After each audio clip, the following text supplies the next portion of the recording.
राम राम जी, आत्म मंथन में आपका स्वागत है। अब हम बात कर लेते हैं मूलांक 6 वालों के बारे में। स्प्रेड क्या कहता है, अच्छा कहता है तो आगे बढ़ जाओ, नेगेटिव कहता है तो मैं हूं ना, आपको मोटिवेट कर रही हूँ, आपको समझा रही हूँ, आपको बता रही हूँ किस तरह से आपने आगे बढ़ना है। ठीक है, उपाय बताती हूँ वो कर लो। उसके बाद आपको मित्र शत्रुओं को हैंडल कैसे करना है वो समझाती हूँ, वो समझ लो। गुरु मंत्र आपके लिए है, यहाँ पे गुरु मंत्र समझ लो, वो आपको पूरे हफ्ते का बता देगा कि आपको आखिर करना क्या। ठीक है, अब उसके बाद गुरु मंत्र के बाद आप लोगों के लिए क्या चीज रहती है, यानी कि अब प्रश्न पूछना है वो भी आप पूछ लो, कमेंट्स करो और अपने प्रश्न पूछ लो। अब मंडे की बात कर लेते हैं। मंडे वाले दिन मुझे ऐसा लगता है यहाँ स्थिति कुछ आपकी इस तरह की है कि आपका मन नहीं है किसी भी चीज को करने का। आप एकदम जैसे इंसान परेशानी में, डिप्रेशन में हो रहा होता है, शांत रहना चाहता है, अकेलापन दिखाई दे रहा है यहाँ पर। तो यहाँ पे आप उदास दिखाई दे रहे हो। क्यों भैया, क्यों उदास हो? क्यों चीजों को छोड़ के हट जाना चाहते हो आप? बिल्कुल बॉदर नहीं कर रहे। देखो, शंकर भगवान को आपने और सूर्य को, सुबह सूर्य को आपने जल चढ़ाना है। ठीक है, उसके बाद शंकर भगवान को आपने जल अर्पण कर देना। ये दोनों आप काम कर लोगे तो आपके लिए स्थितियां जो है वो बेहतर हो जाएंगी। ठीक है, अब अकेलापन अंदर से महसूस होगा तो कितनी बार क्या होता है, खुद को जज करना होता है। जैसे मैं आपको हर बार बोलती हूँ कि अगर आप अकेले हो तो आत्म मंथन करिए। ठीक है, आत्म मंथन करोगे तो खुद को जान पाओगे कि आखिर मुझे करना क्या है। ठीक, अब ट्यूसडे की बात कर लेते हैं। ट्यूसडे वाले दिन अकेले हो, फिर दोबारा से काम अकेले करना है, कोई सपोर्ट करता हुआ दिखाई नहीं दे रहा, कोई मदद करता हुआ दिखाई नहीं देता। आप ऊपर से तो स्ट्रांग बनोगे लेकिन अंदर से आप स्ट्रांग नहीं हो। ठीक है, तो यहाँ पर आप रोना चाहोगे फूट फूट के, आपको ऐसा लगेगा भाई मैं अकेला हूँ, मेरा कोई भी साथ नहीं दे रहा, कोई भी मेरी बात नहीं समझ रहा। और अंदर से मन कहेगा फूट फूट के मैं रोऊं। देखो, अगर मन कर रहा है रोने का तो रो लेना। शंकर भगवान वाला जो मैंने बर्फ वाला उपाय बताया, उस बर्फ वाले उपाय को कर लेना, आपको रिजल्ट्स अच्छे आएंगे। अगर कभी भी ऐसा लगता है ना, मैं सबके लिए बोल रही हूँ कि अंदर से मन करता है मैं रो लूं, तो रो लो। ठीक है, कोई सुनने वाला नहीं है तो ईश्वर के आगे बैठ के रो लो। ठीक है, कोई आपसे बात करना नहीं चाहता तो मैसेज कर लो, मैं समय निकालूंगी, आपसे बात कर लूंगी। ठीक है, तो यहाँ पे कहीं अपना मन होता है कि मेरे को कोई बात करनी है, कुछ करना है, नहीं मेरे से संभल हो रही है, तो बिल्कुल आपको 10 मिनट मैं ज़रूर दे सकती हूँ। अगर आप लोग सच में परेशानी में हो तो आप वेंट आउट कर सकते हो, बात कर सकते हो मुझसे। ठीक है, अब वेडनेसडे की बात कर लेते हैं। वेडनेसडे वाले दिन मुझे ऐसा लगता है यहाँ स्थिति कुछ ऐसी है कि आप सारे खतरों से खेल जाओगे, मौका एक हाथ से निकल जाएगा, काम बन नहीं पाएगा, लेकिन उसके बाद भी आप अंदर से अपने सीधेपन से, शराफत से ही जो है अपना सारे काम कर जाओगे। कोई चालाक बनने की जरूरत नहीं है यहाँ पे, बहुत ज्यादा आपको प्रपंच लगाने की या षड्यंत्र लगाने की कोई जरूरत नहीं है।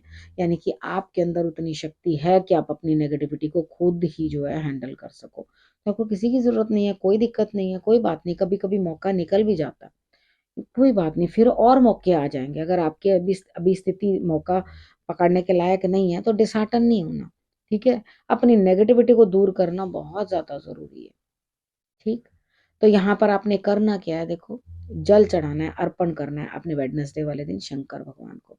थर्सडे की बात कर लेते हैं। थर्सडे वाले दिन मुझे ऐसा लगता है यहाँ स्थिति कुछ ऐसी है कि आप स्टक हो किसी चीज में, आपको कुछ रास्ता ही नहीं मिल रहा और ऐसा लग रहा है जिस चीज को मैं अचीव करना चाहता हूँ मैं फंस चुका हूँ। मैंने क्या चीज अपने गले डाल ली है, मेरे को कौन सा काम करने के लिए मैंने अपने आप को आगे कर लिया, मेरे को कुछ भी समझ नहीं आ रही। यानी कि अगर कोई प्रॉपर्टी के रिलेटेड कोई काम है उसके अंदर भी आपकी समझ काम करना बंद कर देगी, और बहुत सारे काम है जिनको आप सिरे भी नहीं चढ़ा सकोगे, यानी कि काम नहीं हो पाएगा। आपको बोझ लगेगा काम, आपको ऐसा लगेगा अरे भैया मैं कहाँ फंस गया। तो देखो, कहीं अपने गुरु को आप अपमान तो नहीं कर रहे, या उनके लिए कुछ नेगेटिव तो नहीं किया, या बहुत देर हो गई कभी उनको याद ही नहीं किया। तो यहाँ पे अपने गुरु को याद करो। कितनी बार होता है हम लोग बहुत बिजी होते हैं तो वो चीज हम एक लेते नहीं है उस तरह से कि हाँ हमें जो है ये काम करना है। अब इधर आपके लिए स्थिति कैसी बनती हुई दिखाई देती है कि आपको जो है अंडरस्टैंड करना है, सिचुएशन को समझना है कि हाँ भाई आज के दिन तो बोझ है ही है, समझ है ही है। आपने हनुमान चालीसा का पाठ कर लेना, आंखें बंद करके पाठ करना, और आंखें खोलते ही आपने इष्ट के जो है अपने दर्शन करने हैं, यानी कि हनुमान जी के आपने दर्शन करने हैं।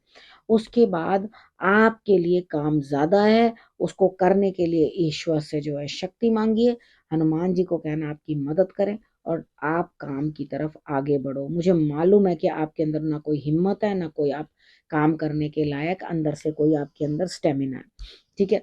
तो बिल्कुल कोई दिक्कत नहीं है, शांति शांति से धीरे धीरे करेंगे। आप अपने आप काम के लिए सिचुएशन जो है आपके लिए सही रहेगी। अब बात कर लेते हैं फ्राइडे की। फ्राइडे वाले दिन मुझे ऐसा लगता है यहाँ स्थिति कुछ इस तरह की है कि कोई बड़ा आपकी मदद करता हुआ, सीनियर्स की सपोर्ट मिलती हुई, लेकिन सपोर्ट तो मिल रही है, लेकिन वो आपको कह रहे हैं देख बेटा ऐसे करना है, ऐसे नहीं ऐसे करना है, इसको ऐसे करना है। आप सोच रहे हो भाई मुझे तो कुछ अलग ही करना था, ये तो मुझे कह रहे हैं ये करना ही नहीं है, मुझे तो यही करना था, ये तो करने ही नहीं दे रहे मुझे। तो यहाँ पे कोई बात नहीं, ये दिन ऐसा है कि आपको उन्हीं की बात मान के चलनी है। वो जैसा आपको समझा रहे हैं बस वैसे करो, और अपनी मर्जी चलाने की कोशिश मत करना, उसके अंदर आपको लाभ होने वाला ही नहीं है। और अगर कोशिश भी करोगे जबरदस्ती तो अपने मन को दुखी करोगे, क्योंकि आपकी तो चलनी नहीं है। आपको उन्हीं की बात माननी पड़ेगी, आप उन्हीं सीनियर्स की ही बात मान के आपको आगे बढ़ना पड़ेगा। वो जैसे आपको चाहते हैं उसी हाल में आपको रुकना पड़ेगा, ठीक है, रहना पड़ेगा। अब हम बात कर लेते हैं सैटरडे की। सैटरडे वाले दिन परिवार के साथ अच्छा समय व्यतीत होता हुआ बेहतर लग रहा है, आपको बहुत बढ़िया लग रहा है अंदर से आपको, और संभावना है यहाँ पर आपके कि आप अच्छी तरह से अपनी फैमिली के साथ जो है वक्त बिताओ, एंजॉय करो। तो यहाँ आपकी स्थिति जो है बेहतरी की तरफ बढ़ती हुई दिखाई देती है, या काम भी पूरे होते हुए दिखाई देते हैं। अगर कोई पारिवारिक काम आपका पेंडिंग था, अटका हुआ था, तो वो भी पूर्ण होता हुआ दिखाई देता है। अब हम बात कर लेते हैं संडे की। संडे वाले दिन इस तरह से लगेगा कि यहाँ पर आपको मेहनत बहुत ज़्यादा है, यानी कि उस दिन भी आपको बहुत हार्ड वर्क है, आपको कोई छुट्टी नहीं मिल रही, मेहनत कर रहे हो बहुत ज़्यादा, और उसके बाद आपको लगेगा कि हाँ मुझे कुछ मिला भी है, हासिल भी हुआ है, ठीक है? तो यहाँ कहीं न कहीं आप जो है परेशान हो जाओगे, कहीं न कहीं दिक्कत में आ जाओगे, लेकिन आप उस चीज़ को ओवरकम कर लोगे। आप अपने आप को ये चीज़ समझा लोगे, कोई बात नहीं भाई, कुछ नहीं हासिल हुआ इस समय मुझे, कोई बात नहीं। कई बार क्या होता है हमें एक्सपीरियंस हासिल हो जाता है, तो जो एक्सपीरियंस है वो बहुत बड़ी चीज़ है, वो हम धक्के खा कर ही सीखते हैं। समझ तभी आती है जब हम कुछ ठोकरें खा लें, ठीक है? इस तरह से हमें जो है समझ आती भी नहीं है, तो यहाँ एक्सपीरियंस भी लेना ज़रूरी है।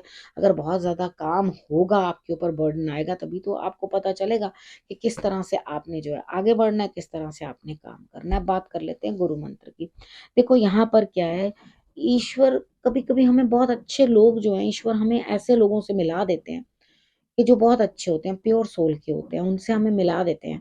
लेकिन हम क्या करते हैं, उनकी कदर नहीं जानते, हम उनको यूज़ करना शुरू कर देते हैं कि ऑनेस्ट है ना, शरीफ है ना, इस्तेमाल करो, जैसे भी इस्तेमाल करना है वैसे इस्तेमाल करो।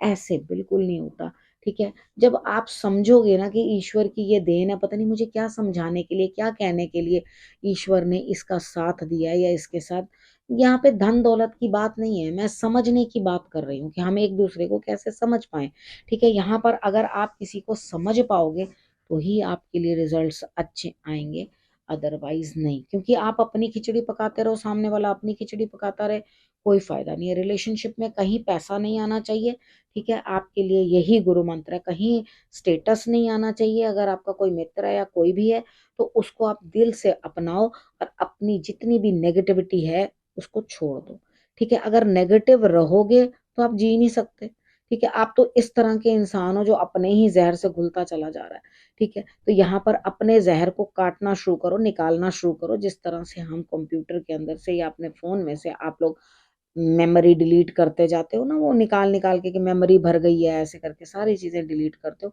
उसी प्रकार से अपनी बॉडी को भी वैसे ही डिलीट करो, उसके अंदर से नेगेटिविटी डिलीट करो, ठीक है? यहाँ पे अगर आप उसको डिलीट करोगे तो ही आगे बेटर चीज़ें अंदर आ सकेंगी, नई चीज़ें समझ आ सकेंगी। 1 हफ्ते के अंदर ही हमारी बॉडी जो है नई चीज़ों को रिस्पॉन्ड करने लग जाती है, और 1 हफ्ते आप गलत चीज़ें खा के देखो, वैसे ही बॉडी लेथार्जिक हो जाएगी और आपको परेशानी जो है आ जाएगी। तो अपने आप को आपने ठीक रखना है, अपने आप को सँभाल कर रखना है, यही आपको मैं बोल रही हूँ। अब आपने करना क्या, आपने रखना है अपना और अपनों का बहुत अच्छे से ध्यान, और फिर से मेरे आने का करना है इंतज़ार। तब तक के लिए नमस्कार।